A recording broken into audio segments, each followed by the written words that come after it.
TikTokii waan sadhibu jalqabaa namni akkasumaan silaalee qoosaan dandeessaa maaf hin hojjettu siin jedha.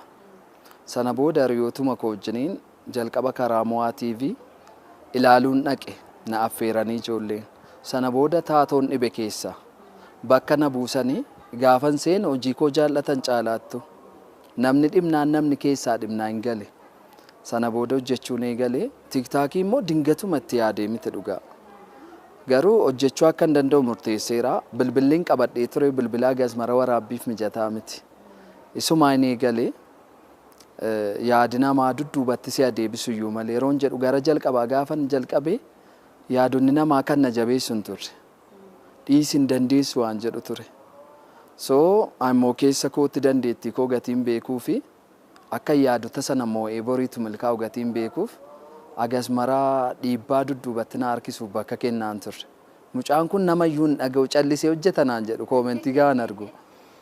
Maaliif koomentii faallaa bakka dhiisi kan jedhuun arga yeroo baay'ee.